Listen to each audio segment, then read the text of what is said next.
The United States of America is changing its relationship with the people of Cuba.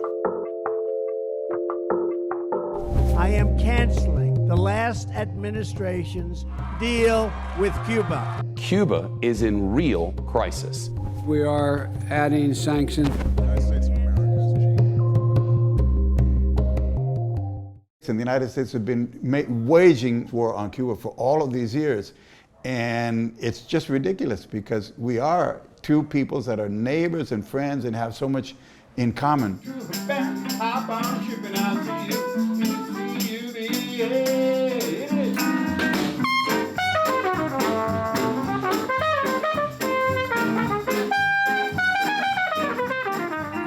I came in 1966 to study music here for a year, and I've liked it so much that I've spent a lot of the last around 58 years in Cuba, or coming back and forth between the United States and Cuba, and trying to build bridges between our two countries and our two peoples. Cultural workers, artists, from both sides have always been at the forefront of trying to, do away with this ridiculous separation. When Obama and Raúl Castro came on TV announcing that they were going to reestablish the relationship, I thought that was, a great, wonderful thing. The Obama years, things were really different on every level, business, tourism, everything. You have cruise ships arriving here and a whole lot of American tourists, and there was a whole lot more changes in Cuban life, reforms, different things. I've tried to have tours in the United States. In years of different presidencies, it was practically impossible. And during the Obama period, we actually were able to tour a lot. People could travel back and forth a lot easier. And it turns out that the people in the United States knew very little about what was happening in music in Cuba. I think it was just really better in Cuba and for the world. In 2017, everything that had been going so well during the Obama years just shut off by the United States. Trump shut down the consulate, cut off all of the non-immigrant visas in Cuba. My band was the last band of musicians from Cuba to get a visa in Cuba to tour in the United States. Stand up. Sing it and sing it, sing it. Right now, it's harder than ever for Cuban artists to get a visa. As a Cuban artist, you have to go to a third country and wait around to see if you can get the visa. It raises the cost of touring a whole lot.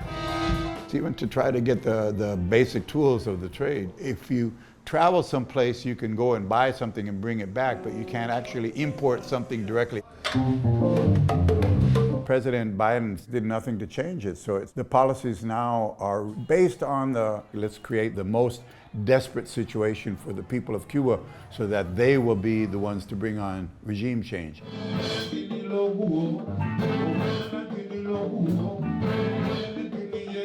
My mother was the first artist from the United States to defy the State Department ban on travel to Cuba and come to sing in Cuba. And it was a way of expressing that the people of the United States, the music of the United States, the culture of the United States was not the enemy of the people of Cuba. She's a trend-setting, groundbreaking artist, one of the most incredible singers of the United States. Every time there was a big rally, a big demonstration for peace or against racism or against injustice, she was there singing.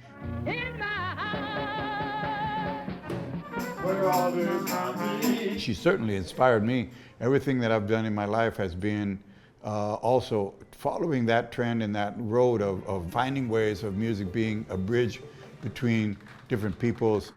The United States misses out on all of this wonderful culture coming from this little island, which is basically posing no threat whatsoever to the United States.